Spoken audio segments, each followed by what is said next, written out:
7 years. 7 years she kept that secret in her heart, raising a child alone, without explanation, without a phone call, without a name on the birth certificate. 7 years the man lived in the shadows, believing the woman he loved had abandoned him. And then, one rainy afternoon in a small diner on the corner, fate brought them together. Not to heal, but to shatter everything in the most brutal way. Like and comment the city you're watching to let me know how far this story has come. And don't go anywhere, because what's about to happen will keep you glued to the screen.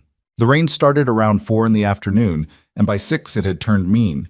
The kind of rain that didn't fall so much as a tack, hammering the sidewalks of Caldwell Street in long diagonal sheets that sent pedestrians scattering and filled the gutters with fast brown water. Inside Harlow's diner, the fluorescent light above the third booth from the door flickered every 40 seconds with the reliability of a slow heartbeat, and Evelyn Hart had learned to stop noticing it the same way she'd learned to stop noticing a lot of things that couldn't be fixed.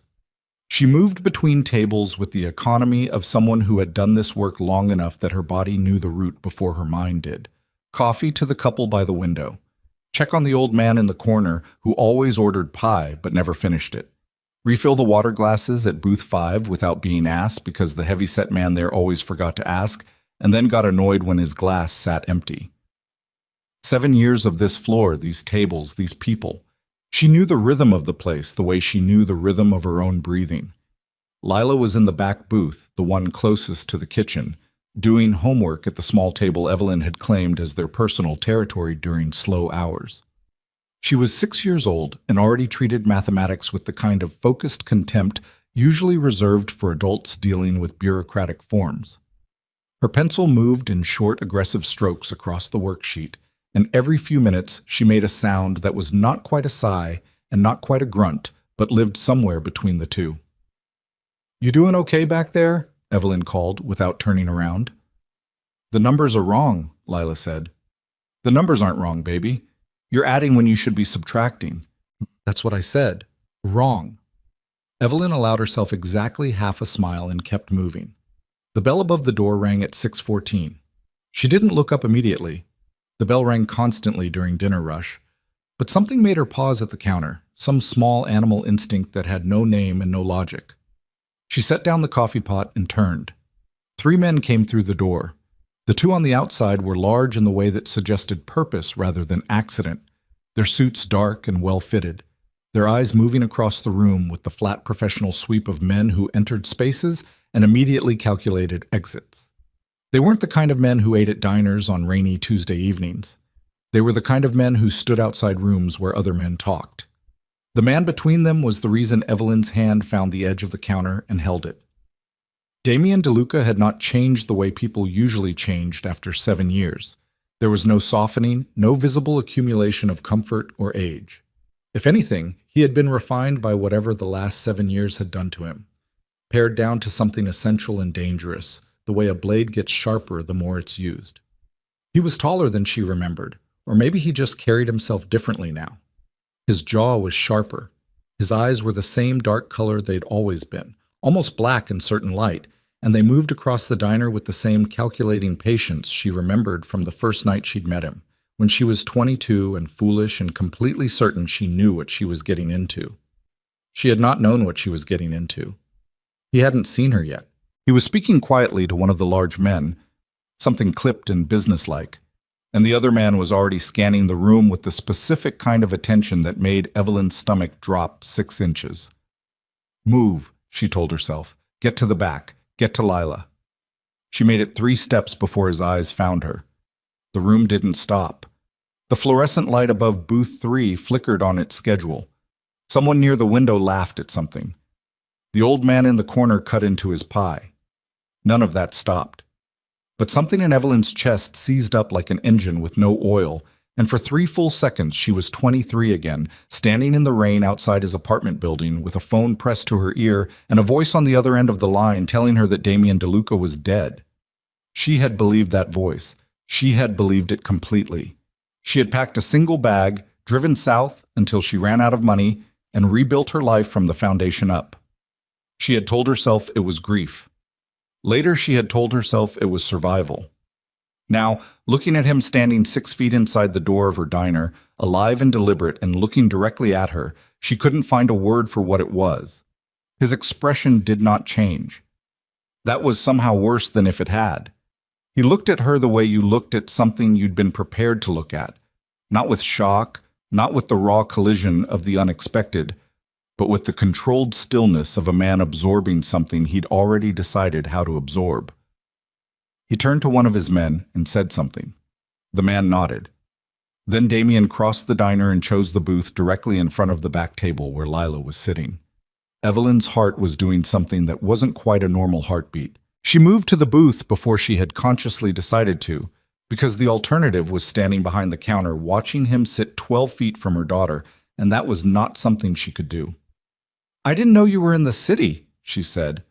Her voice came out even. She was proud of that, furiously, desperately proud of that single small thing. "I've been back 8 months, Damien said. He picked up the laminated menu without looking at it.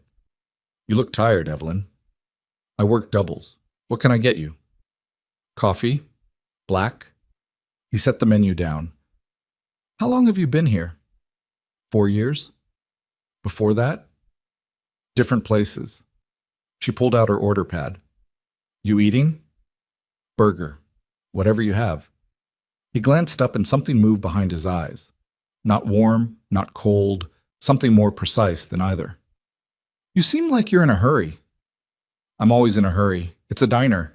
She wrote the order down and turned to go. Behind her, she heard him say quietly, as if it were a casual observation and not the most loaded sentence he could have chosen. "Whose kid?" Evelyn stopped. She didn't turn around. "Mine." "Huh." A pause. "She's got interesting eyes." She walked to the kitchen window and pushed the order slip through the pass-through slot, and then she stood with her back to the room for exactly 4 seconds, with both palms flat on the counter, and made herself breathe through the thing trying to climb up her throat. Jimmy, the cook, glanced at her over the flat-top grill. "You good?" "Fine," she said. "Fire that burger fast." She forced herself back into the rhythm of the dinner rush because the alternative was falling apart, and she had not allowed herself to fall apart in 7 years, and she was not going to do it now. She refilled waters. She brought the old man a second slice because he finally finished the first. She made change at the register and smiled at a family of 4 who were still in their wet raincoats and smelled like the street. But she kept Lila in her peripheral vision the whole time. The problem was that Lila had noticed Damien. This was not surprising. Lila noticed everyone. She was the kind of child who cataloged the world with an intensity that could be unnerving in someone that small. But she was looking at Damien with a specific quality of attention that Evelyn recognized because she'd spent 6 years watching it develop. It was the look Lila got when something interested her in a way she hadn't been prepared for. Focused, tilted slightly to one side. Damien was looking back, not aggressively, not with the hungry calculation of a man who'd figured something out, just looking, with an expression that Evelyn had no framework for because she had never seen Damien DeLuca look at anything small and fragile with something that resembled uncertainty. Lila said something. Evelyn was too far away to hear it. Damien said something back. Lila laughed. Evelyn was at the table in 4 strides. "Baby, don't bother the customers." "She wasn't bothering me," Damien said. "Mama, he knew the answer to my math problem. He just looked at it and said it. That's great. Come finish the rest of them yourself." Evelyn put her hand on Lila's shoulder, gentle but directive, and steered her back toward her own table. She felt Damien watching her the entire time. She felt it the way you feel a cold draft from a door that's been opened somewhere in the building, not precisely located, but unmistakably present. She didn't look at him again for the next 20 minutes. She didn't need to. She knew he was still there.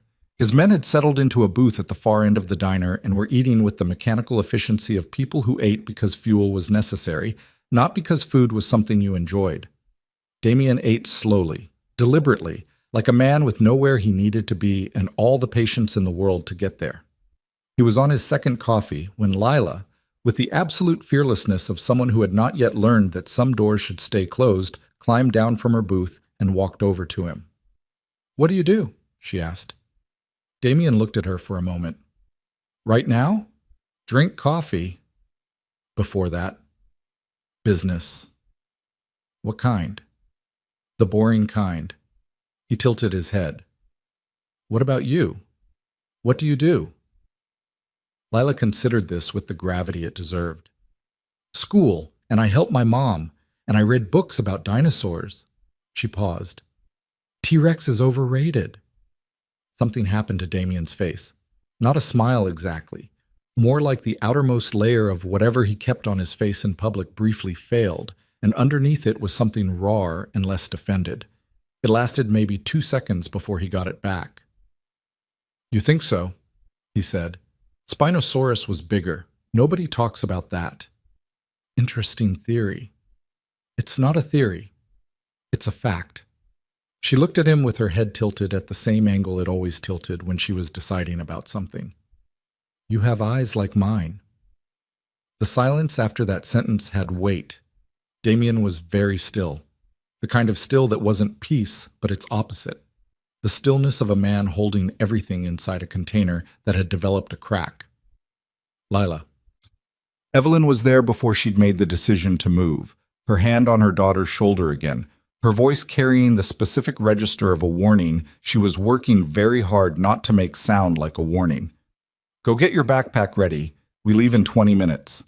Lila looked between them with that cataloging expression.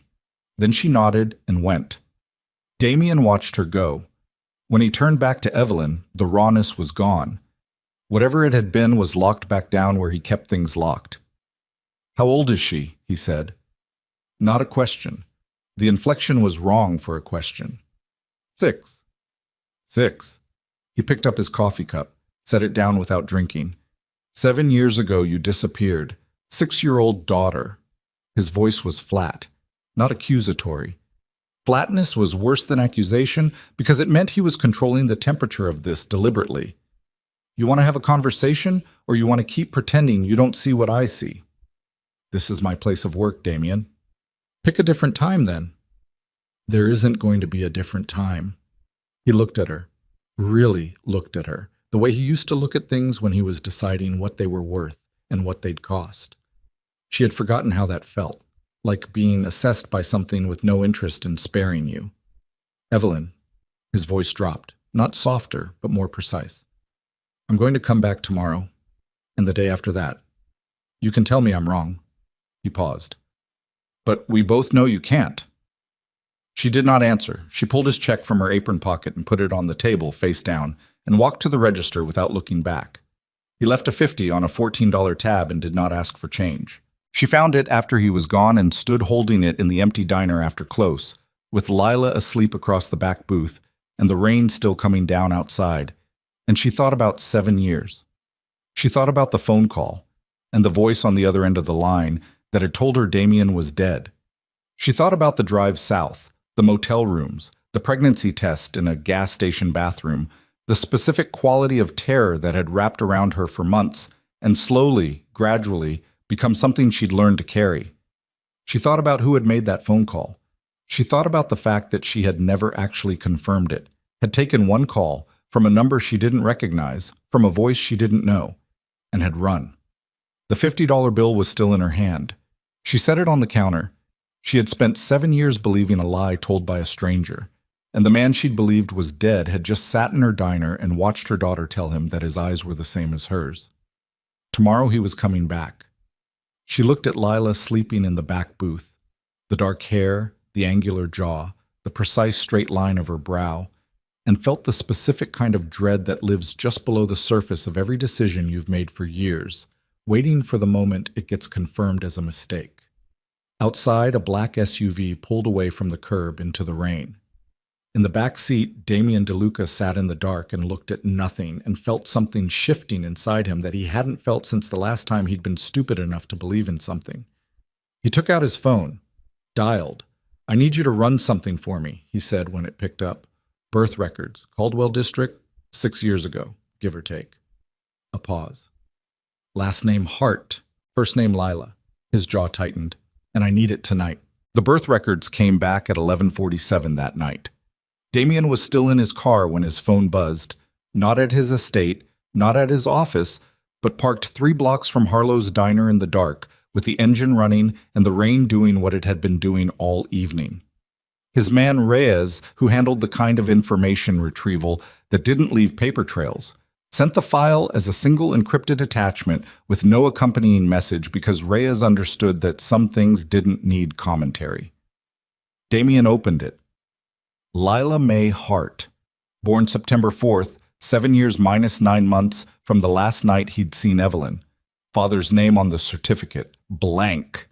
A single deliberate blank, the kind that wasn't an oversight but a decision, the kind that took a specific quality of resolve to make official and permanent. He sat with his phone in his hand for a long time. Outside, a cab moved through the standing water on the street and sent a wave of brown water against the curb. The diner was dark now. She'd locked up around 10, and he'd watched without watching. The lights going off section by section, the closed sign flipped, the door locked with the specific motion of someone who'd done it 10,000 times. He hadn't been surveilling her. He'd just not been able to make himself drive away yet. He put the phone in his jacket pocket and told his driver to go. The next morning he was back. He came alone this time, which was a statement in itself. Damien DeLuca did not go anywhere alone. That was not paranoia. It was 7 years of accumulated operational reality. But he left Reyes and the others at the estate and drove himself, a thing he'd almost forgotten how to do, and parked on the street in front of Harlow's at 7:58 in the morning while the breakfast rush was just beginning to build. Evelyn saw him through the window before he came in. He watched her see him. She was carrying a tray of plates to a table near the door, and she went completely still for half a second. Plates, tray, forward momentum all arrested simultaneously. And then she kept walking like the pause had never happened. Plates delivered, tray lowered. She was at the register when he came through the door. "We open at 8, she said. He looked at the 6 people already eating. She held his gaze without flinching. "Coffee," he said, and took the stool at the counter directly in front of her. She poured it without a word and went to check on a table. He watched her work. She moved differently than she used to, tighter, more economical. The softness she'd had at 23, compressed into something leaner by years of standing on concrete floors and carrying other people's food and making rent work on a waitress's wages. She was still beautiful in the way that things refined by pressure were beautiful, with none of the ease of it. She came back to the counter after 5 minutes, didn't stand in front of him, stood one position to the left, wiping down the surface that didn't need wiping. "I'm not doing this here," she said. "Then tell me when." "There's no when, Damien. I had her birth record pulled last night." The cloth stopped moving. She didn't look up. "Father's name field was blank," he said. "That takes something. Sitting there in a hospital room and telling them to leave it blank." He picked up the coffee cup. "I want to know why you ran. I told you, I can't do this here. You're going to keep saying that until I stop coming, and I'm not going to stop coming, so pick a time." She finally looked at him. Her eyes were the color of river water in low light, gray-green with something dark running underneath. And the expression in them right now was not fear exactly, and not anger exactly, but some compound thing that had been developing under pressure for years. "Tonight," she said. "After close, but not here. The park on Delancey." "What time?" 10:30. He nodded, finished his coffee, put a 10 on the counter and left. She watched him go and then stood with both hands on the counter and breathed until her heartbeat stopped doing what it was doing. Lila came through the kitchen door at that precise moment with a backpack that was too large for her body and a piece of toast in one hand. "Was that the man from yesterday?" "None of your business. His eyes are really the same as mine. It's scientifically interesting." "It's time for school. Go wait by the door." Lila went, but slowly, with the particular slowness of a child who wanted it known that she was filing this away for later examination. The park on Delancey was the kind of urban green space that existed more on paper than in practice. A narrow strip of grass between 2 streets, a row of benches, 3 lights that were supposed to work, and one that actually did. Evelyn got there at 10:25 and sat on the bench under the working light and watched her own breath in the October air and tried to organize 7 years of survival decisions into something she could say out loud to the man who'd had the right to know them all along. She hadn't told him about the phone call yet. She'd been carrying that particular weight for the last 24 hours, and it kept shifting position, pressing against different parts of her chest from the inside. Damien came at 10:30 exactly. He sat at the far end of the bench, not close, which was a courtesy she hadn't expected and wasn't sure she deserved. "Talk," he said. "Someone called me," she said. "The night after your building was shot up. Unknown number, male voice. He said you were dead. He said the people who killed you were already looking for anyone connected to you, and that if I stayed in the city, I'd be next." She looked at her hands. "I was 8 weeks pregnant." Silence. "I believed him," she said. "I shouldn't have. I know that now. I've known that for a long time, but I was 23 and terrified, and I had this thing growing inside me that I hadn't even told you about yet, because I didn't know how you'd react, and someone told me you were dead and that I was in danger, and I ran. I drove until I didn't have money for gas, and I got a job and had Lila and built something small and safe, and I told myself it was for her, that I was keeping her out of your world for her sake." She stopped. "I convinced myself of that eventually. It took a while." "Who made the call?" Damien said. His voice had gone to a specific register she remembered from the few times she'd seen him deal with serious things. Stripped of inflection, precise, the verbal equivalent of a scalpel.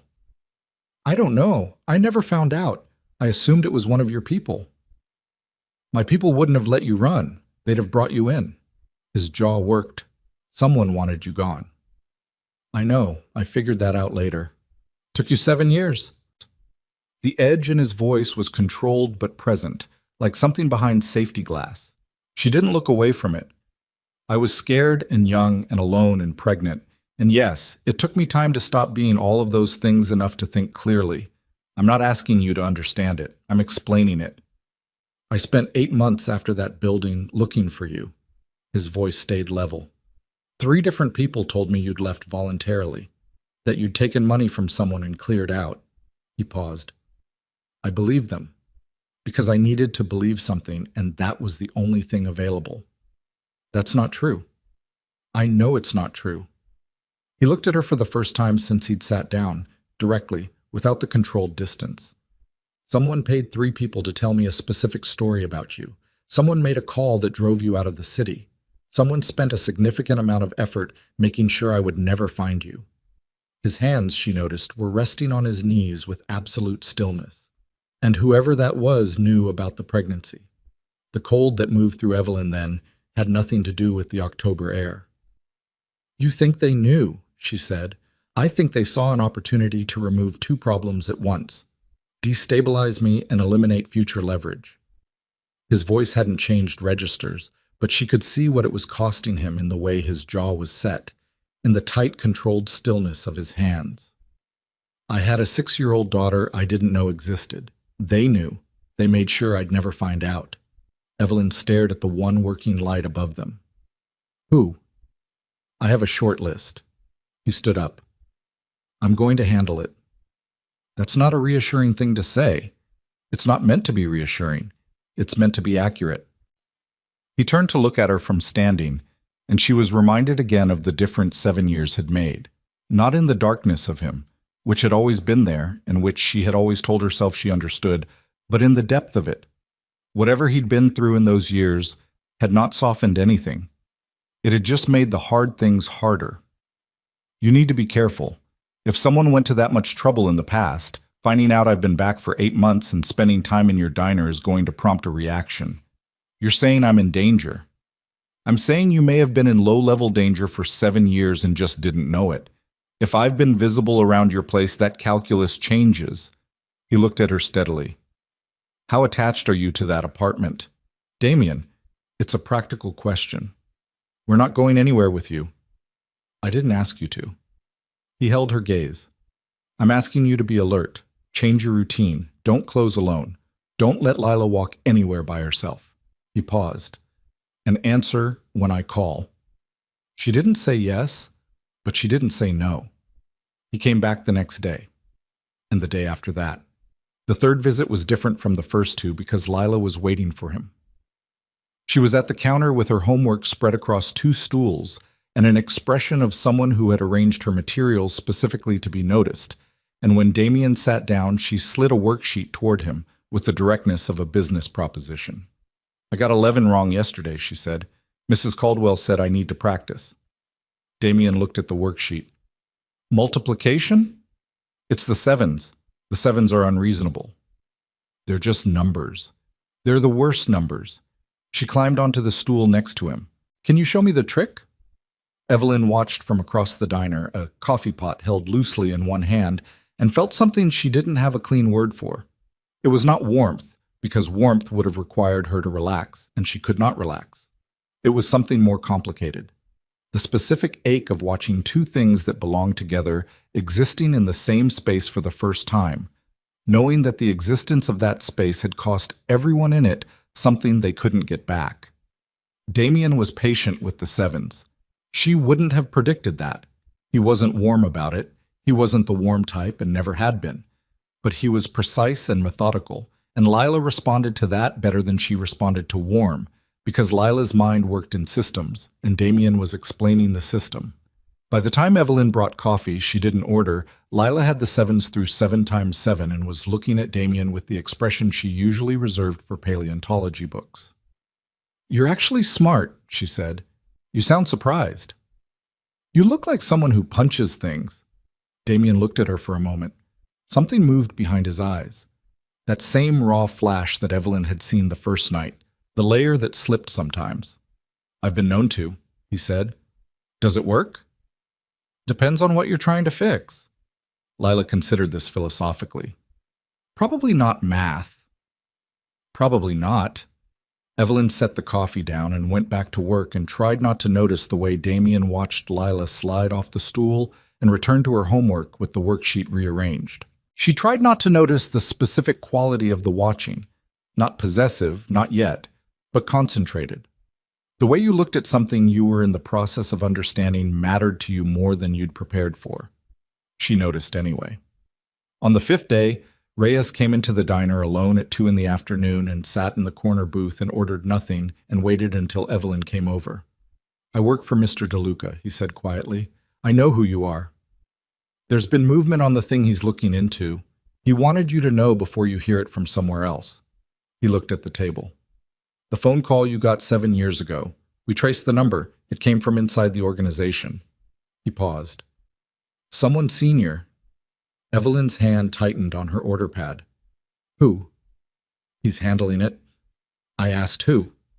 "Mr. DeLuca will tell you when it's appropriate." Reyes looked up then, and his expression was the expression of a man delivering information he genuinely regretted being required to deliver. "What I can tell you is that this person also made contact with a rival organization 6 months ago. They know about the girl. They've been watching you since last winter." The diner seemed very loud suddenly. The sound of other people's conversations, silverware on plates, the hiss of the flat top in the kitchen, all of it amplified and wrong, like the volume on the world had been turned up while she was trying to hear something quiet. "Since last winter," she said. "Yes, ma'am." "That's 10 months. "Yes." "My daughter walks to school." Her voice was very even. "She's walked to school every morning for 3 years." "I know." Reyes shifted. "There are 2 men on the street outside right now. They've been there since yesterday morning. Mr. DeLuca arranged it. He didn't tell me. He knew you'd argue about it." She stood still for a moment. Then she said, very quietly, "Who is the person inside his organization?" Reyes was already shaking his head. "Tell me," she said. "It's not my place." "Someone used me to hurt him, and then spent 7 years watching my daughter. Tell me." Reyes said nothing. He put $200 on the table in crisp 50s, way too much for a booth he'd sat in for 10 minutes without ordering anything, and stood and put his jacket back on. "Mr. DeLuca will call you tonight," he said. He was at the door when Evelyn said, "Is Lila safe right now?" Reyes stopped. "Right now? Yes. He's made sure of it." A pause. "But the situation is accelerating. He'll explain it when he calls." He looked back at her once, and his expression had the heaviness of a man who'd been around Damien DeLuca long enough to know what accelerating meant. "You should probably think about what you're willing to accept, Ms. Hart, Because the options are narrowing. He left. Evelyn stood in the middle of her diner. The place she'd built, the floor she'd worked 7 years to stand on, her name on the health permit behind the register, Lila's drawings taped beside the pass-through window, and the options were narrowing. Damien called at 8. She was in the back with Lila asleep and the diner closed, and she answered on the second ring. "Tell me," she said. "Marcus Vale," he said. The name landed with the flatness of something he'd had time to prepare himself to say. "He was my father's consigliere. He's been running the organization's finances for 20 years. He's the one who arranged the hit that drove me underground and then set me up to look dead. And he made the call that sent you south." A pause. "He's been managing the risk of your existence ever since." She knew who Marcus Vale was. She had met him twice, briefly, at functions during the 8 months she and Damien had been together. A compact man in his 60s with careful eyes and an excellent suit, and the kind of stillness that she'd found unsettling even then, without understanding why. "He's still in the organization," she said. "He's been running it. While I was gone, he consolidated." Damien's voice was flat and deliberate. "He knows I've been back. He knows what I've been doing, and he knows I've found you." "What does that mean for us?" "It means he's going to move before I can." A pause. "I need you to bring Lila and come to the estate tonight." "Damien, this is not negotiation. Vale has resources, and he's been building a case for eliminating this particular loose end for 7 years. Tonight my men on your street are going to be enough. Tomorrow, I'm not confident of that." "You're asking me to take my daughter into a house that is the center of—" "I'm asking you to take your daughter out of an unprotected apartment that a man with 20 years of criminal infrastructure has known about since last winter." His voice didn't rise. It never rose. That was somehow the most frightening thing about him. "You can fight me about jurisdiction over Lila later. Right now I need you safe." Evelyn looked at her daughter sleeping across the back booth with her math worksheet still under her hand and her mouth slightly open and her dark lashes and her angular jaw and her eyes that were not her mother's eyes. "We'll be ready in an hour," she said. 20 minutes, he said. "Reyes is already outside. She was pulling Lila's coat off the hook when her phone buzzed with a text from a number she didn't recognize. 4 words. "You should have stayed gone." She stared at it for 3 seconds. Then she woke Lila up. "Mama?" Lila's voice was thick with sleep. "What's wrong?" "Nothing's wrong." She was already buttoning the coat. "We're going on a trip." "Right now?" "Right now." Lila looked at her with the specific expression she used when she was cataloging things. "Is it the man with my eyes?" she said. Evelyn picked her up, backpack and all, and held her tighter than she needed to and moved toward the door. Outside, she could hear a car pulling up to the curb, and somewhere in the dark, further away, she heard another sound. A different engine, idling, not moving, positioned in a way that meant it was watching rather than arriving. The options had finished narrowing. They were out of the diner and into the car in under 4 minutes. Reyes drove without being told where to go, which meant Damien had briefed him already, which meant Damien had been more certain this was coming than he'd let on during the phone call. Evelyn sat in the back with Lila pressed against her side and watched the city move past the rain-streaked window and calculated exactly how many decisions had led to this specific moment. A Tuesday night in October, her daughter half asleep against her arm, a man she'd believed was dead for 7 years sending a car to collect them from the life she'd spent 7 years building. The estate was 40 minutes north of the city, past the point where the streetlights became intermittent and the road narrowed and the trees on both sides grew close enough to make the headlights feel inadequate. Evelyn had never been here before. During the 8 months she and Damien had been together, he had kept her at careful distance from the infrastructure of what he was. Dinners in the city, an apartment he maintained separately, the specific compartmentalization of a man who understood that mixing things was how things got broken. The gate was stone and iron and opened before Reyes slowed down, which meant someone was watching the road. The house behind it was large in the way of things built for function rather than display. Not ostentatious, not the cinematic crime lord's mansion she might have imagined, but solid and deep-set and surrounded by the kind of lighting that illuminated perimeters rather than architecture. Damien was at the door when they pulled up. He looked at Lila first, not at Evelyn, at Lila, with that concentrated quality she'd been watching develop over the last 5 days. The look of a man running a continuous inventory of something he was afraid might disappear. Lila was awake enough to look back at him with her head on her mother's shoulder and her eyes at half-mast. "She okay?" he said to Evelyn. "She's tired. We're both tired." Evelyn moved past him into the house. "Where are we sleeping?"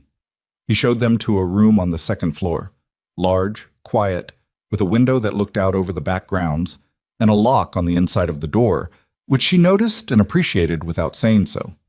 There was already a small bed made up beside the larger one, which meant he'd anticipated Lila, which meant he'd been thinking about this more specifically than a simple security arrangement.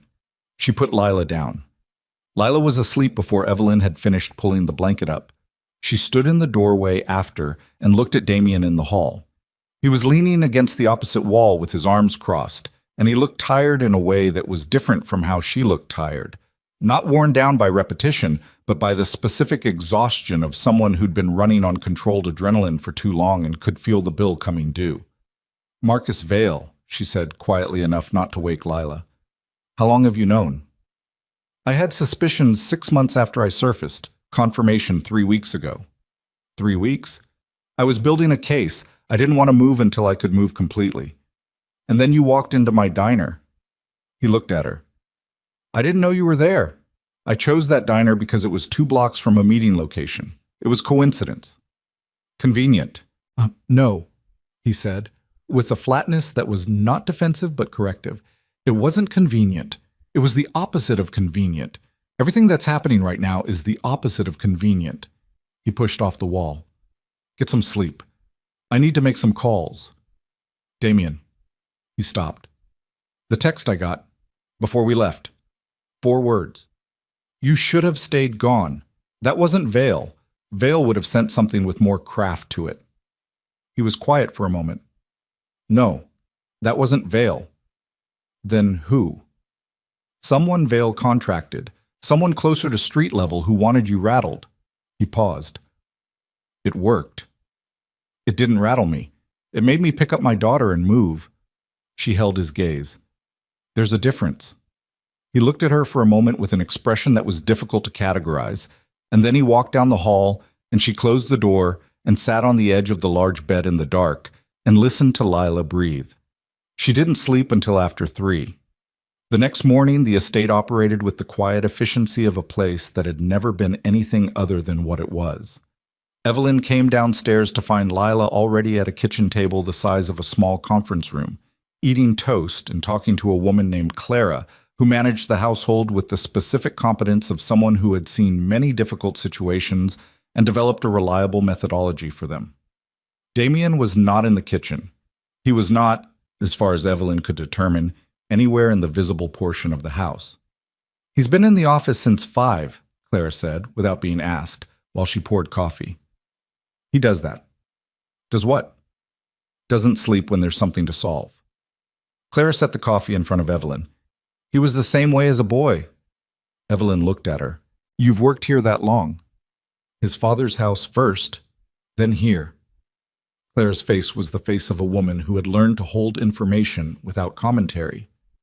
"He's a better man than his father was. I know that's not a high bar, given everything.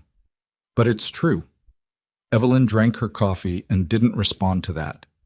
Reyes found her at 9 with an update she hadn't asked for and clearly felt obligated to deliver. Vale had called an internal meeting for that evening. Unusual, given that Damien was technically still the head of the organization, or had been working to reassert himself as such since his return. The meeting had been called without informing Damien. That was either an oversight or a declaration, and in Reyes's estimation, it was not an oversight. Damien came out of the office at 10, looking like a man who had resolved something at a cost he was still calculating. He was in different clothes than last night, which meant he'd changed at some point, but the specific, tired, sharp quality of his face suggested sleep had not been part of the program. He saw Evelyn in the hallway and stopped. "Vale moved up his timeline," he said. "Reyes told me about the meeting." "It's not just the meeting." He glanced down the hall toward the kitchen, where Lila's voice could be heard interrogating Clara about something. He's pulled 2 of my security contracts from the estate. The men on rotation tonight are Vale's people, not mine. The implications of that arranged themselves in Evelyn's mind with a cold clarity. He's taking the house. He's taking everything. Tonight. Damien's jaw was tight. He's been planning this since before I surfaced. My return just accelerated it. What does that mean for us right now? It means I need to move Vale before tonight, or tonight becomes a problem I can't manage from inside this building. He looked at her with the direct, stripped quality he'd had since the park bench. I have a meeting set up for this afternoon. I'm going to confront him directly with what I have. Try to force a resolution before he can execute whatever he's planned for tonight. That sounds like walking into something. It might be. But the alternative is waiting here while he executes it on his schedule. He paused. I need you to stay in the house. Don't go near the exterior. The men on the east perimeter today are mine. The others don't engage. You're telling me the security team at this house is split between men who work for you and men who might hurt us? Yes. And your solution is to go have a meeting with the man who arranged all of it. My solution is to end this today so that there isn't a tonight to worry about. He said it with the certainty of a man who had made the calculation and accepted the result, which was somehow more unsettling than if he'd seemed uncertain.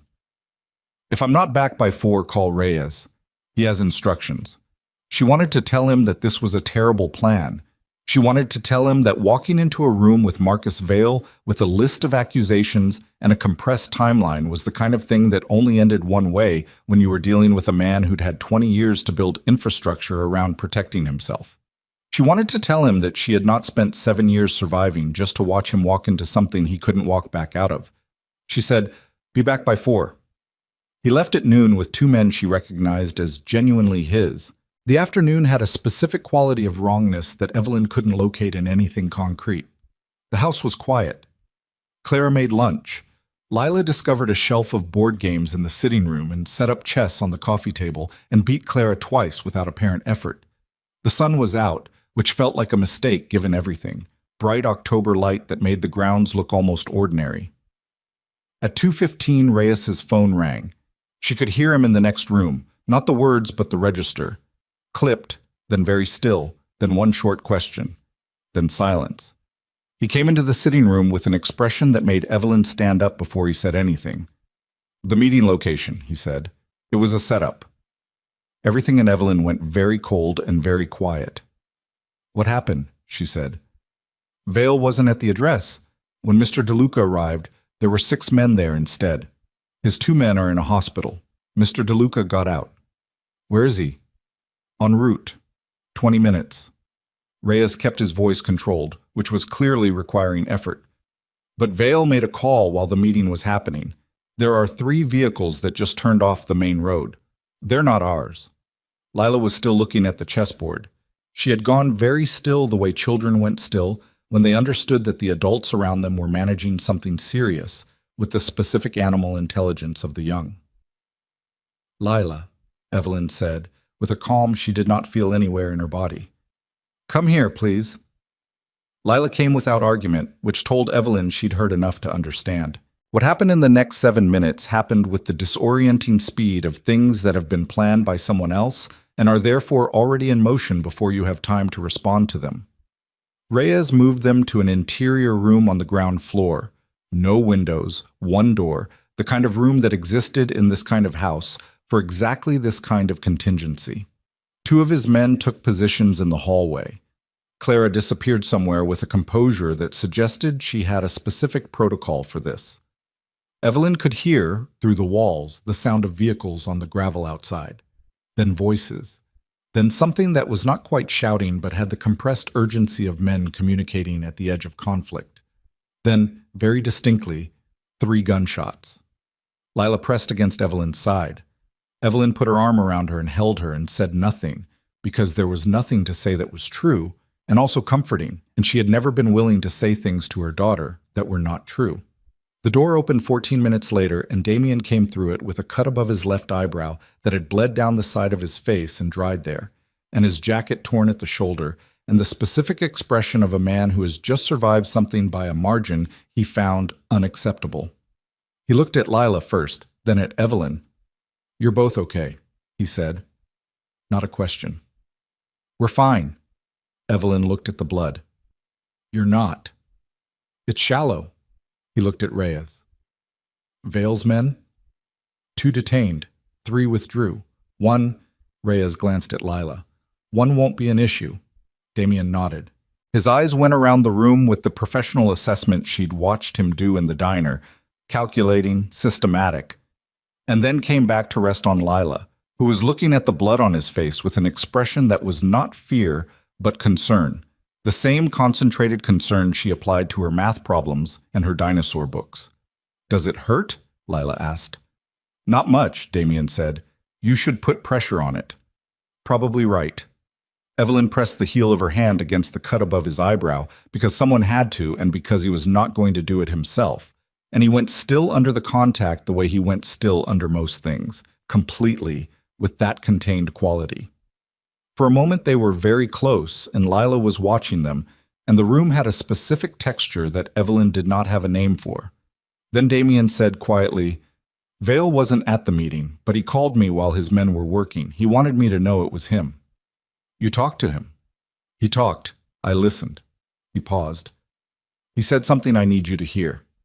She dropped her hand. What? He knows about the DNA results. His voice was very even. He's known since yesterday. He has someone inside my household. His jaw tightened. He said, a pause that was controlled but cost something. He said, if I don't hand over operations by end of week, he'll handle the loose end himself. His words. The loose end. Lila. Evelyn looked at him and felt something shift inside her that had been in the process of shifting since the night he walked into her diner. Some weight she'd been carrying alone for 7 years that was rearranging itself, not becoming lighter, but becoming different, becoming shared in a way she hadn't allowed herself to want. Clara, Damien said, raising his voice slightly. Clara appeared from somewhere with the speed of someone who had been adjacent to the doorway. Sir? There's someone in this house who made a call to Marcus Vale in the last 24 hours. I need you to think about who was near the East Study yesterday afternoon. He said it without heat, which was somehow more serious than if he'd said it with heat. Clara's expression did not change. I'll think on it, she said. Think fast. He looked at Reyes. Full sweep. Every room. Every person on the property runs through you before they move. He looked at Evelyn. I'm sorry. You don't need to apologize. I brought you here because it was safer than where you were. Now there's someone inside these walls who fed your location to a man who just called your daughter a loose end. His voice had developed a fracture in it. Small, precise, the kind of fracture that appears in something very hard under very specific pressure. That's on me. We'll assign blame later, Evelyn said. Right now, tell me how you're getting Vale before he gets us. He looked at her. Something in his face registered what she'd said, the U.S. specifically, and processed it. I had a plan, he said.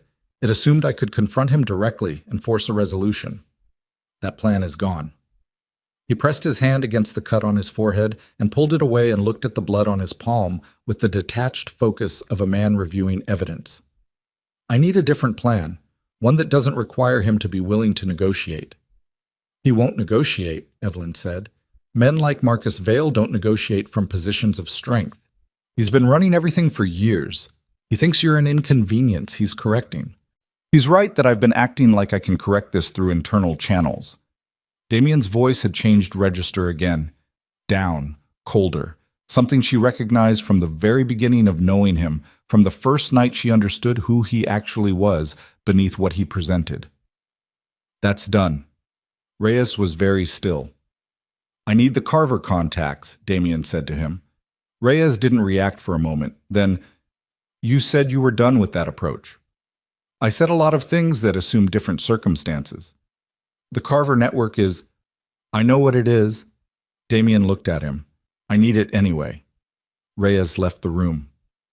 Evelyn watched Damien in the silence after and thought about the 8 months she'd known him 7 years ago. The parts she'd understood and the larger parts she'd told herself she didn't need to understand.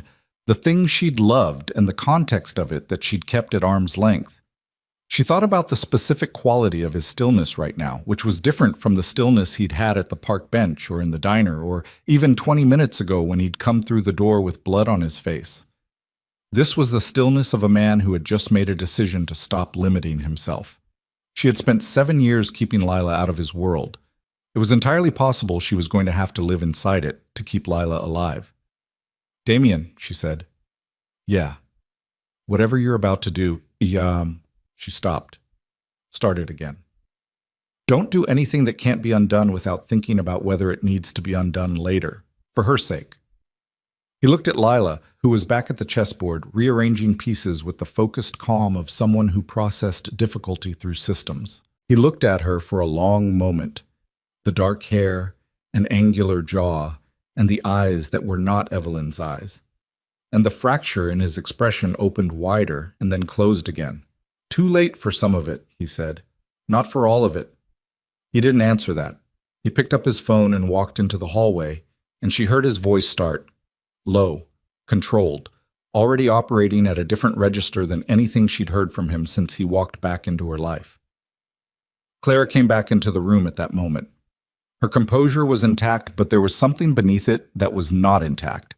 Something Evelyn could see in the way she held her hands, in the particular set of her jaw. "There's something you should know," Clara said. She directed it at Evelyn, not toward the hallway where Damien's voice could still be heard. "About the call to Vale." Evelyn looked at her. Clara set her hands flat on the table. "It wasn't one of the staff," she said. "Then who?" Clara's mouth pressed together. "Damien had a visitor last week, before you arrived, a man he trusted, a man who has been his contact inside Vale's network for the last 3 months. She paused. A man Damien believed was feeding him information about Vale. Evelyn felt the shape of it before Clara said it. "He was feeding information in the other direction," Clara said. "The man Damien trusted most in this entire operation has been Vale's informant from the beginning." In the hallway, Damien's voice had stopped. The silence from the hall lasted 1 second. 2. And then his footsteps came back toward the room with the specific weight of someone who had just heard something through a partially open door that had. Damien came through the door with his phone in his hand and his face arranged into something that was not an expression so much as the absence of one. The specific blankness of a man who has just had the architecture of his situation revised in a way that changes every calculation he'd made. He looked at Clara, then at Evelyn, then at the space between them where the information was still settling. "How much did you hear?" Clara said, not accusatory, just precise. "Enough." His voice was flat in a way that was different from his usual flatness, not controlled, but emptied. He set the phone on the table with a care that suggested he was managing the impulse to do something else with it. "Say the name." Clara's hands were still flat on the table. "Nathan Rice." The name registered in Damien's face as a physical thing, a small contraction around his eyes, a tightening along his jaw that he didn't fully suppress. Nathan Rice. Evelyn didn't know the name, but she could read what it meant from the way it landed. This was not a peripheral contact. This was not someone Damien maintained at cautious distance. The quality of the pain was too specific for that. "How long?" Damien said. "I don't know the full scope, but the visit last week, he was here for 2 hours. He had access to the East Study. The call to Vale came from the landline in that room at 11:40 that night." Claire's voice was steady. "I didn't want to believe it. That's why I waited before—" "How long, Clara?" She pressed her lips together. "I think from the beginning. I think he was placed before your return. Before you surfaced, someone positioned him as a resource you'd find when you needed one." She paused. "He's very good at being found when someone needs him." Damien was quiet for 3 seconds. They were very loud seconds. Then he picked the phone back up and walked back into the hallway, and Evelyn heard him say, with the precision of someone issuing a correction to a system, "Find Rice. Don't approach. Just location." A pause. "Yes, now." He came back and looked at Evelyn, and she could see him assembling something. Not emotion, because he wasn't going to do that here, but operational structure. The framework required to keep moving when the ground had just changed under everything. "The Carver contacts," he said. "I still need them. But Rice has heard that conversation, which means Vale knows we know about him. Which means whatever he was planning for tonight, the timeline just collapsed. He'll move faster, Evelyn said. He's already moving. Damien looked at Reyes, who had reappeared in the doorway with the specific quality of a man who had heard all of this and was waiting to be useful. Lila needs to be in the safest interior room in this building, right now.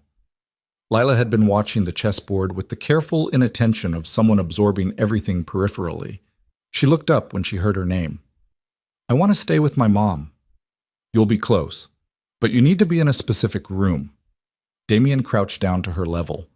An action so unexpectedly direct that Evelyn felt it somewhere behind her sternum. I need to know you're in the safest spot. Can you do that for me? Lila looked at him with the cataloging expression. Is something bad happening? Something that needs to be handled, yeah. Are you going to handle it? That's the plan. She considered him for a moment with the gravity of someone weighing evidence, then, okay. She got up from the chess table and took Clara's hand, which Clara offered without being asked, and they went. Damien stood back up. The cut above his eyebrow had started bleeding again slightly. He pressed 2 fingers against it without looking away from Reyes. Carver, he said. Line's open, Reyes said. What followed was 20 minutes that Evelyn spent in the kitchen because there was nowhere else to be, and Damien's phone calls required a space she wasn't part of. She drank coffee she didn't taste and listened to the sound of the house operating around her, the men outside, the movement in the hallway, the specific quality of a place mobilizing for something.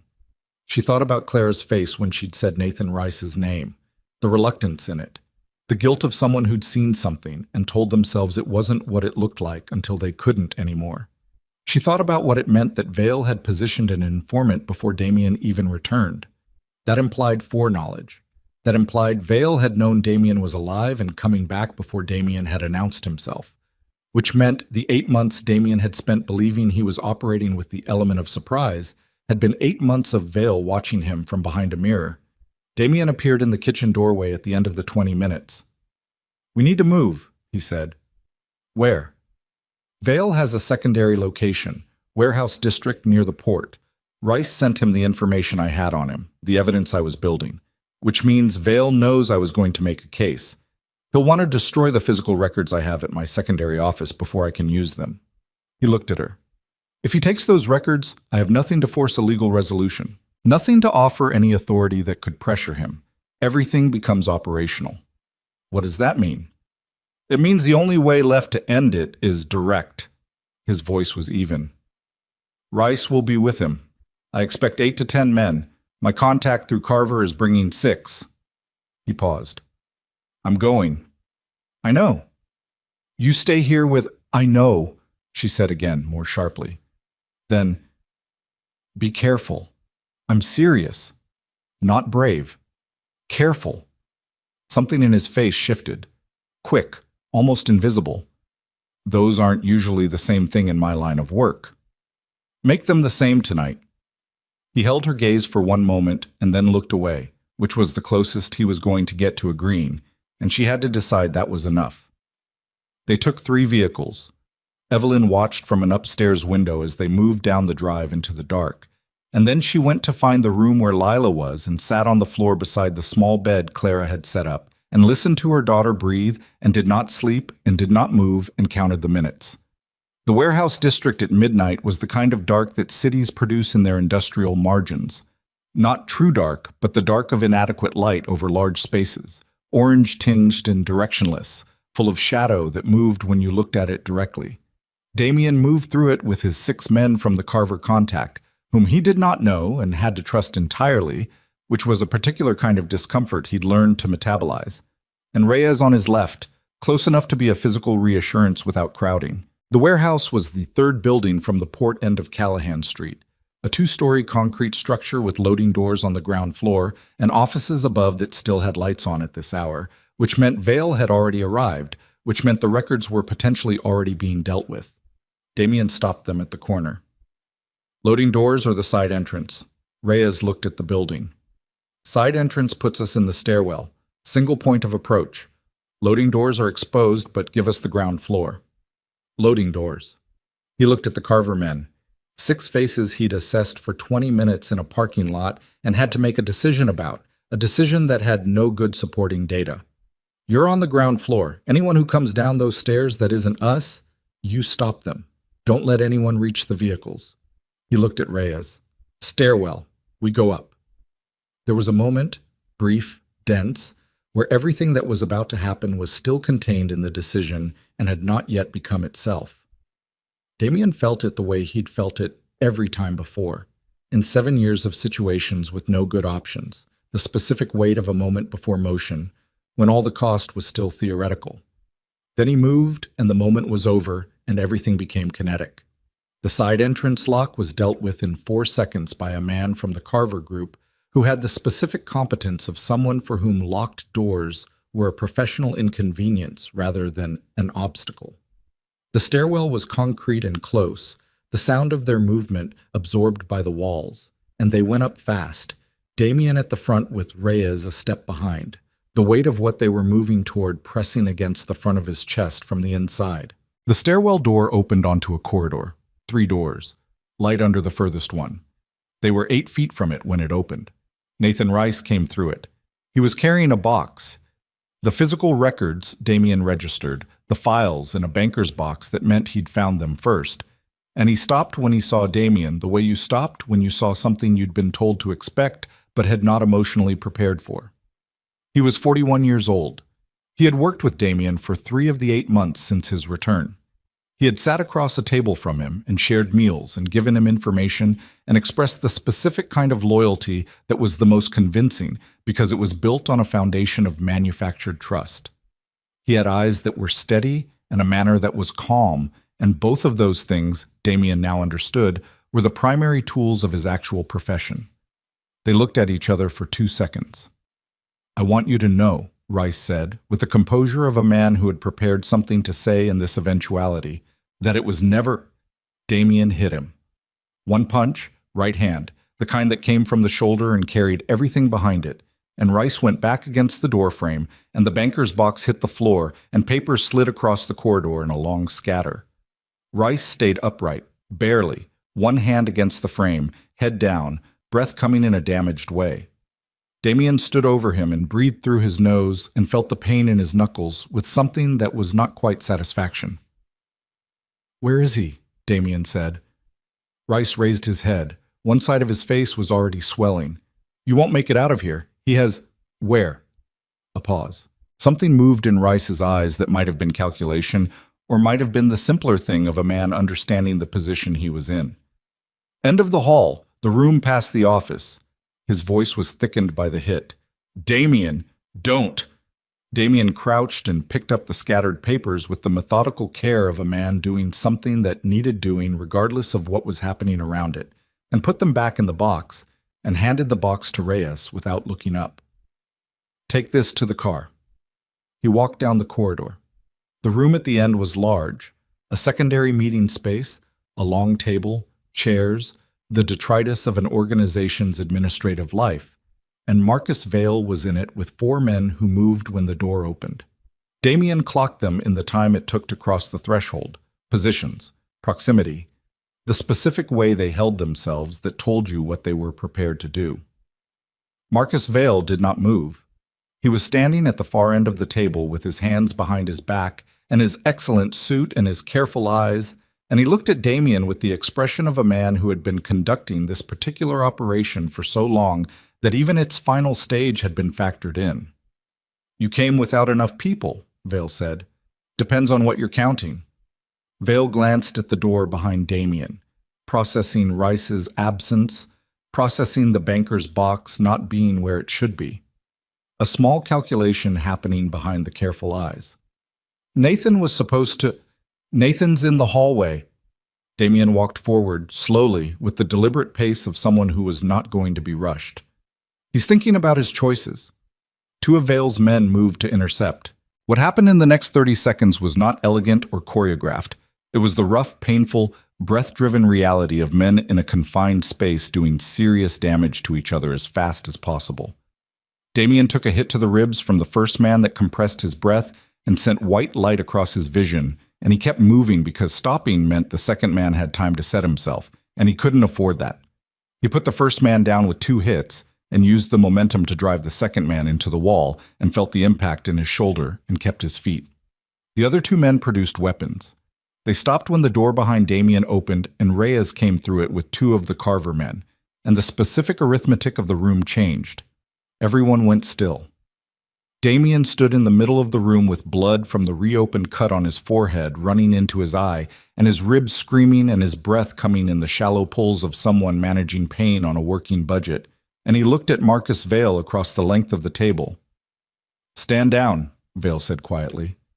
To his men, they lowered their weapons with the compliance of people following a man who had never been wrong about the correct tactical choice, trusting that this was still that.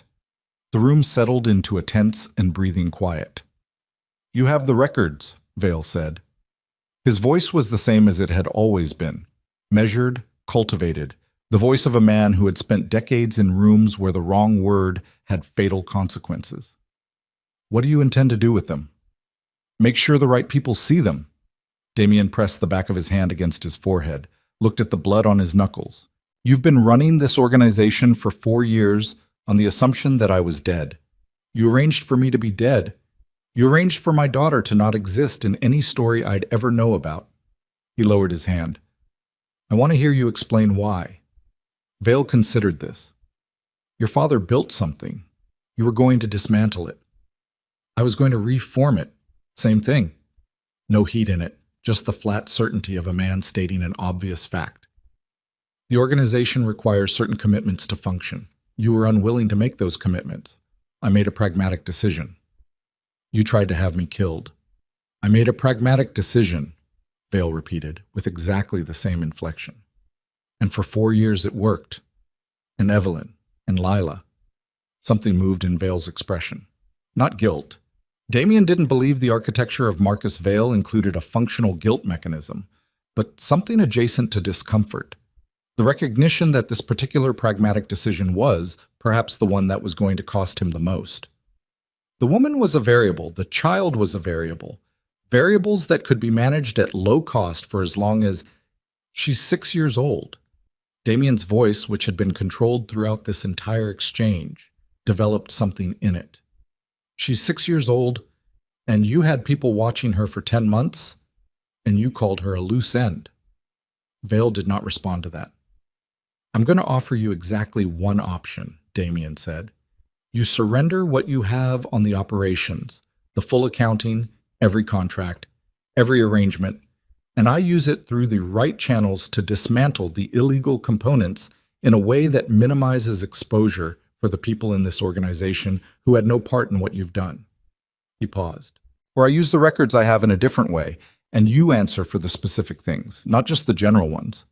You're asking me to cooperate in dismantling what I built. I'm asking you to choose how this ends for you."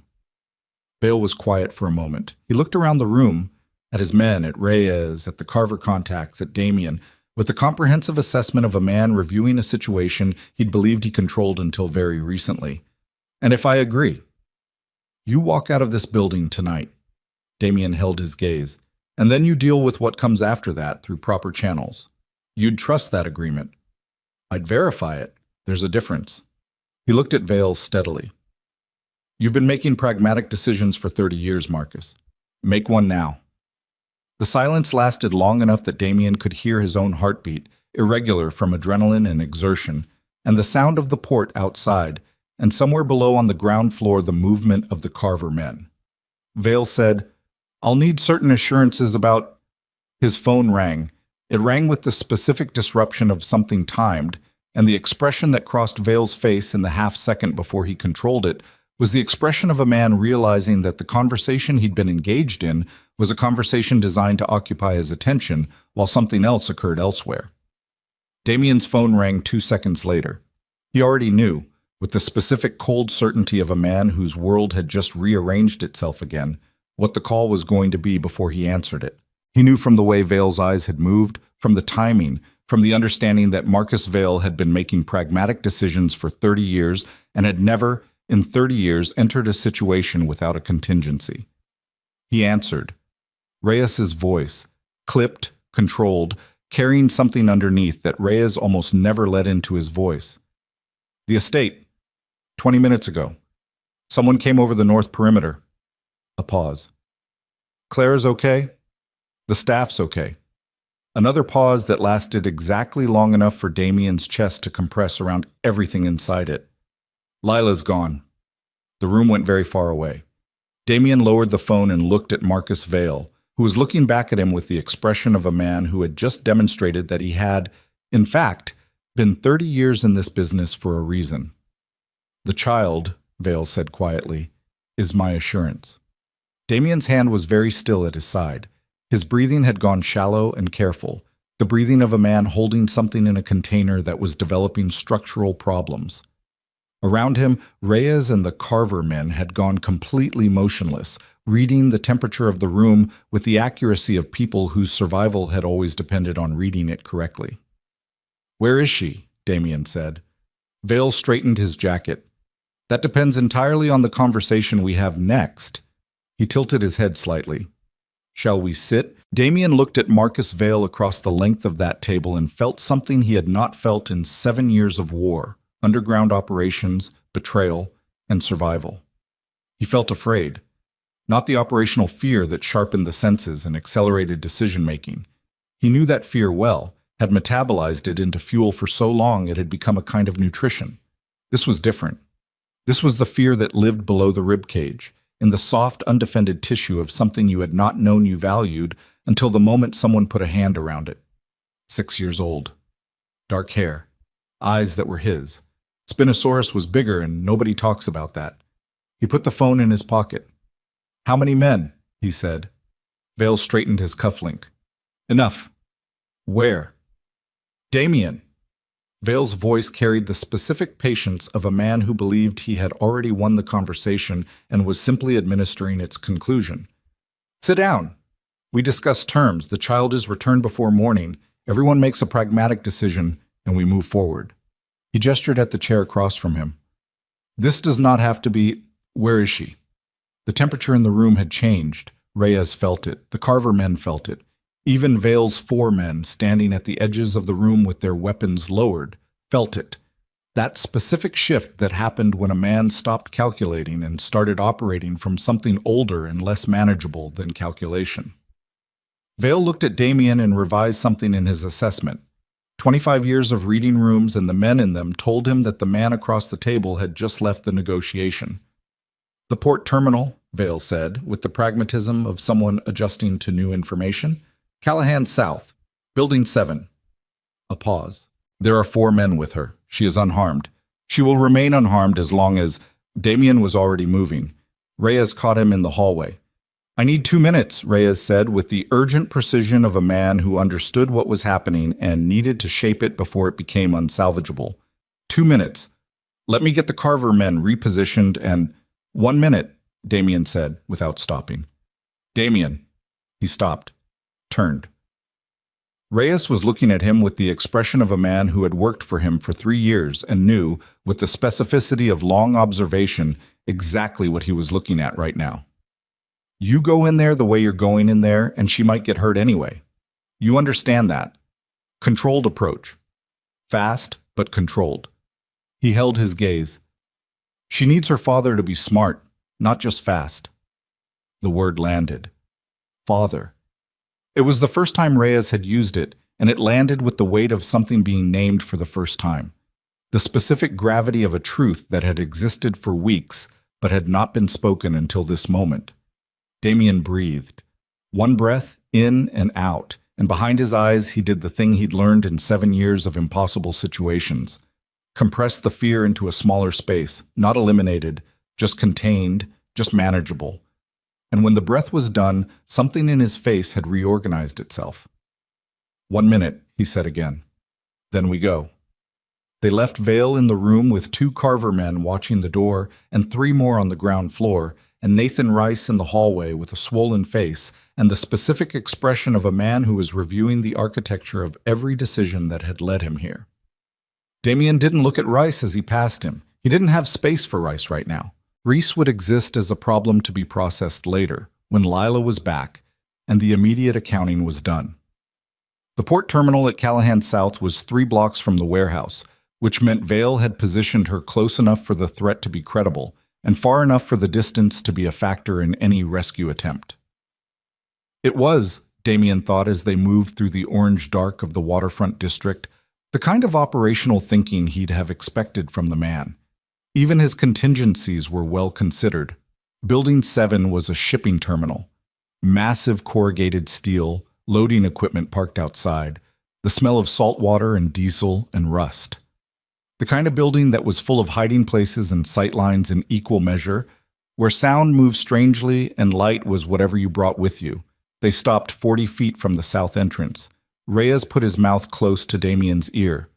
2 men on the outside, probably 2 inside with the girl. They'll have radio contact with Vale's phone. When Vale stops communicating, they'll know something went wrong. Vale's phone, Damien said. Reyes held it up. He'd taken it before they left the warehouse, smoothly, in the same motion as walking past him. A piece of operational sleight of hand that Damien had neither noticed nor asked for, but was profoundly grateful for. Reyes had sent 2 text messages from it in the last 3 minutes. Damien didn't ask what they said. He trusted the principle. The 2 men outside went down fast and quiet in the way that things went fast and quiet when you had the element of surprise and men who knew how to use it. No shots. Damien absorbed a hit to the mouth from the second man's elbow in the process, felt the copper flood of blood across his tongue, and kept moving. Inside, the terminal was cavernous and dark, except for a single work light on the far end, the kind of temporary lighting that someone had brought specifically for this purpose. It illuminated a space between 2 rows of stacked shipping containers, and in that space, on a crate, sat Lila. She was not tied. She was not hurt. She was sitting with her knees pulled up to her chest and her arms wrapped around them, and she was looking at the 2 men standing near her with the specific focused expression that she wore when she was cataloging a situation she had not yet decided how to respond to. Her face was pale, but her jaw was set in the way Damien's jaw set, and she was not crying, which hit him somewhere behind the sternum with a force that had nothing to do with the fight he'd just had in the hallway. The 2 men heard them coming. The terminal was large but not silent. Footsteps on concrete had a way of arriving before their owners, and both men turned, and the geometry of the next 45 seconds was the most dangerous geometry Damien had navigated in 7 years, because the wrong angle, the wrong moment, the wrong shot meant Lila caught something she could not absorb. He went left, Reyes went right. The Carver man behind them went straight down the center as a distraction, which was the role he'd been assigned and which he performed with the committed recklessness of someone who understood the assignment. The first man fired twice. Both shots went wide because Damien was already inside his arm, and the close quarters made the gun more liability than asset, and what followed was brief and brutal and purely physical. The kind of violence that left marks on both parties because you couldn't be inside it without absorbing some of what it was. Damien put the man down and stood up with his ribs screaming again from the earlier hit, and his hand bleeding from somewhere he couldn't locate, and his mouth still full of the taste of the earlier blow. The second man had Reyes. They were locked together near the container row, a grinding, exhausted struggle between 2 men who were both running on adrenaline and anger and not much else. And for 3 seconds, Damien couldn't get an angle that was clean, and those 3 seconds were the longest 3 seconds he'd experienced since the night 7 years ago when everything had first come apart. Lila, from her crate, picked up the flashlight sitting on the container beside her and threw it. It hit the second man in the side of the head. Not hard enough to do real damage, she was 6 and it was a flashlight, but hard enough to interrupt his focus for the single second Reyes needed, and Reyes used it, and the second man went down. Silence. The kind of silence that followed violence in enclosed spaces. Thick, pressurized, full of the sound of people breathing hard and coming back to themselves from wherever the fight had taken them. Damien crossed the space between himself and Lila in 6 steps and crouched in front of her and put both hands on her shoulders and looked at her face with the comprehensive, desperate attention of a man checking something he'd been afraid to find damaged. "Hey," he said. His voice was wrecked from the night. "Hey, you okay?" Lila looked at him. Her chin was trembling. Not much, and she was working to control it, which was both heartbreaking and completely consistent with everything he'd learned about her in 2 weeks. "I threw the flashlight," she said. "I saw that. Was that helpful?" "That was extremely helpful." He pressed his forehead briefly against hers, an instinctive motion he hadn't planned and couldn't have stopped, and felt her exhale against his face. "That was the most helpful thing that happened tonight." She made a sound that was almost a laugh and almost a sob and landed between the two. Then her arms came around his neck, and she held on with the grip of a child who had been very afraid and was now releasing it into the nearest available person, and Damien held her back with both arms and felt the specific and unfamiliar weight of her against his chest and breathed. Reyes, from somewhere behind them, said quietly, "We need to move." They moved. Evelyn was at the estate's front door when the cars came up the drive. She had not sat down since the call. She had moved through the house for the last hour and a half in the contained way of someone managing something at the absolute limit of what could be managed. And when the headlights came through the gate, she was outside before the first car stopped. Damien got out first. He was holding Lila, who had fallen asleep against his shoulder somewhere in the drive back, her face slack and exhausted, and her hand gripping the front of his jacket in sleep, the way she'd gripped his neck in the terminal. He looked at Evelyn over Lila's head, and whatever he saw in Evelyn's face in that moment he held for a long second before he crossed the space between them. She put her hand against Lila's back. Just that, her palm flat against her daughter's back, feeling the small rise and fall of her breathing. She stood with her hand there for a moment and did not do any of the things she could feel pressing against the back of her throat. "She's okay," Damien said, quietly. She threw a flashlight at someone. Evelyn made a sound she hadn't intended to make. Of course she did. Reyes says it was decisive. She lifted her hand from Lila's back and pressed it against her own mouth for 1 second and then put it down. "Come inside," she said. "You need that cut looked at. You need—" She looked at him properly, at all the damage the night had left on his face and hands and the set of his shoulders. "You need a lot of things looked at." "I'm fine." "You're not." She turned to go inside and then stopped. "Veil. Contained. Reyes has him. The records are secure." He paused. "It's going to take time to process through the right channels. There are people he'll need to answer to who aren't me. But it's done." Another pause. Nathan Rice cooperated in the end. I think he understood what the alternative looked like. She absorbed this. "Is it really done? The threat to you, to Lila?" His voice was steady. "Yes, that's done." She nodded once, slowly, and went inside, and he followed her with Lila still against his shoulder, and the door closed behind them on the October night, and the smell of rain that had come back while they were gone. What followed was not triumphant.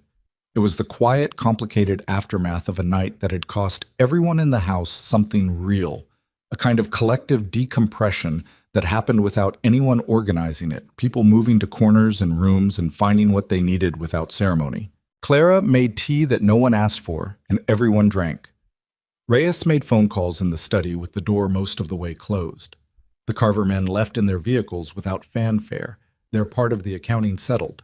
Damien sat at the kitchen table while Evelyn cleaned the cut above his eyebrow with the focused competence of someone who had not had help with hard things for so long that offering it felt strange, even when it was the right thing to do. She worked without talking for several minutes. He let her. "She asked me if you were going to handle it," Evelyn said eventually. "Before we went to the safe room." "What did you tell her?" "I didn't tell her anything. I said it was complicated." "What did she say to that?" "She said complications were just problems that hadn't been solved yet." Evelyn set down the cloth. "She's more like you than I've been willing to admit." He looked at her. She looked back, and the specific thing between them, the 7 years of it, the weight and the waste and the grief of it, the phone call and the blank space on the birth certificate and the 2 weeks of chess problems and flashlights thrown in the dark, sat in the kitchen with them like a third presence. "I owe you an accounting," he said, "of what comes next, legally, organizationally. I'm not going to ask you to accept anything on faith." "I know.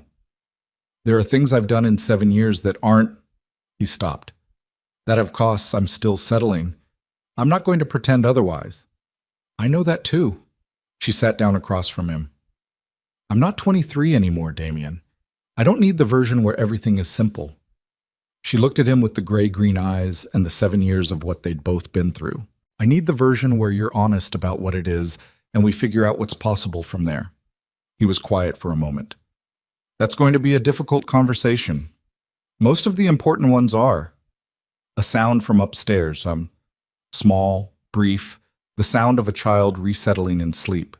They both heard it. They both went still for a moment, listening to the nothing that followed it, which was the sound of her being safe and close and accounted for. I'd like to be part of things, he said. The words came out roughly, like they'd had to come through somewhere narrow. Her life, the day-to-day of it, not from a distance. I know. I missed 6 years. I know. Her voice was even but not cold. We can't fix that. We can only decide what happens from here. What do you want? From here. She considered it the way she considered things that deserved consideration, without rushing, without performing the consideration. I want to open the restaurant I've been planning for 3 years. I want Lila to grow up without looking over her shoulder. I want... She paused, and something in her face made the shift that happened when a person said something true that they'd been not saying for long enough that saying it felt like putting down weight. I want to stop doing everything alone. He held her gaze. I can work with that. It's not going to be clean. Nothing worth having is. She almost smiled. Not quite, but close. You should sleep. You look like something that lost a fight. I didn't lose. You look like you won badly. That's more accurate. He did sleep eventually, in the room 2 doors from where Evelyn and Lila were, and he slept without dreaming, which was rare, and woke to the sound of Lila's voice in the hall, telling Clara something about the feeding habits of prehistoric marine reptiles, with the specific authority of someone who had done extensive research and expected it to be taken seriously. He lay still and listened to it for a while before getting up. The weeks that followed were not easy and not simple and did not resolve themselves with the clean efficiency of things that had been planned. Marcus Vale was processed through channels that Damien had spent 8 months quietly building access to, the kind of access that came from cooperation, from the records in the banker's box, from Nathan Rice's eventual full account delivered in exchange for considerations that Damien did not advertise but arranged nonetheless.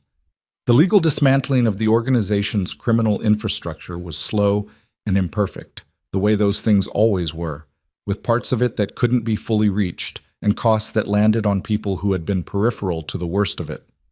Damien lived with that. It was not comfortable, and he had not expected it to be. He moved into a house in the city, not the estate, which had too much of what he was trying to move away from built into its architecture, but something smaller and unremarkable on a street where the neighbors walked dogs in the evenings and children left bicycles on the front path. He filed paperwork that no one who had known him in the previous version of his life would have recognized him filing. He attended meetings in offices that smelled of coffee and legal pads, and the particular dry tedium of institutions conducting formal proceedings, and he answered questions with the precise honesty of a man who had made a calculation about what transparency cost versus what it returned, and had decided the return was worth it. He came to the diner every morning at 8 o'clock. Some mornings he helped Lila with homework before school. She had moved on from multiplication to fractions with the same aggressive contempt she'd applied to the sevens, and she had decided that Damien's mathematical patience made him the appropriate person to bear the brunt of her frustration with denominators. He bore it with the equanimity of someone who had survived significantly worse, and found this, in comparison, something close to sustaining. Evelyn watched him from across the diner on those mornings with the gray-green eyes and the careful attention of a woman who was still deciding, in real time, what to do with what she saw. She was not in a hurry. Damien had learned not to push what was not being pushed, which was itself a thing 7 years had taught him that his earlier self had not known. One morning in December, Lila put a piece of paper on the counter in front of Evelyn with the directness of someone presenting a formal proposal. It was a drawing, crayon, the large, unself-conscious strokes of a child who drew things as they felt rather than as they looked. 3 figures in front of a building. The building had a sign on it that Lila had labored over in red crayon. Hearts, in large, uneven letters. "It's the restaurant," Lila said, with the composure of someone explaining something obvious. "When you open it, this is what it looks like." Evelyn looked at the drawing. The three figures were rendered in the specific shorthand of a child's visual vocabulary. One tall, one medium, one small. All of them in front of the building with the red sign. The tall one had dark crayon for hair and a square jaw that was, given the artist's age, a remarkably accurate gesture toward a specific face. "Who's that?" Evelyn said, touching the tall figure. Lila gave her a look. "You know who that is. I want to hear you say it." Lila sighed with the theatrical patience of the young. "It's my dad." She said it the way she said everything, directly, with the flat certainty of someone who had done the internal processing and arrived at a conclusion and was done revisiting the question. "Can we hang it up?" Evelyn looked at the drawing for a long moment. Then she looked up at Damien, who was at the counter with his coffee, and had heard the whole thing with the stillness of a man receiving something he hadn't allowed himself to expect. "Yeah," Evelyn said. "We can hang it up."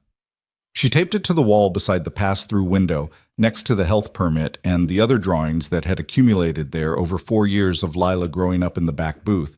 It was slightly crooked. She didn't straighten it. Hearts opened the following March in a space 4 blocks from Harlow's old location, larger, better lit, with a kitchen that had actual ventilation and a dining room that Evelyn had designed herself over 2 years of napkin sketches and revised floor plans. The sign above the door was the same red as Lila's crayon rendering, which was either coincidence or not, and which Evelyn did not comment on when people pointed it out. On the day it opened, Lila hung a framed photograph inside the front door. It was not a professional photograph. It had been taken by Clara on an unremarkable Saturday morning in the kitchen of the smaller house, with the quality of light that came through the east window at 10 o'clock, and the specific disorder of a breakfast not yet cleaned up on the table behind them. Lila was in the middle, both arms extended to reach around the 2 adults on either side of her, her face arranged into the expression she wore when she was deeply satisfied with the way something had turned out. Evelyn was looking at the camera with a smile that was not performed and not effortful, but simply present. The smile of a woman who had worked very hard for a long time and arrived somewhere she had not let herself fully imagine. Damien was looking at neither the camera nor Evelyn. He was looking at Lila, with the expression that his face made now sometimes when it forgot to be managed, open, undefended, full of the specific quality of a man who understood exactly what it cost to be holding what he was holding, and had decided that the cost was the most reasonable thing he'd ever agreed to pay. He was not, in the photograph, what the city had known him as. He was not the name that had meant something in rooms where serious men made serious decisions. He was not the heir to an empire, or the subject of a 7-year absence, or the man who had dismantled a criminal infrastructure through a combination of bankers' boxes and difficult conversations with federal offices. He was just the tall one in the middle, the one with the square jaw that Lila had rendered accurately in crayon, the one who walked her to school every morning at 7:55, who had learned the sevens and the fractions and the case for Spinosaurus, who sat at the counter at 8 o'clock with black coffee and a patience he'd had to build from scratch, who had spent 7 years finding his way back to something he hadn't known he was looking for. People came into Hearts and ate and left and didn't know any of it. The photograph hung by the door and caught the morning light, and Lila passed it every day, going in and going out, and sometimes touched the frame when she passed it, the way you touch something you wanted to make sure was still there. It was always still there.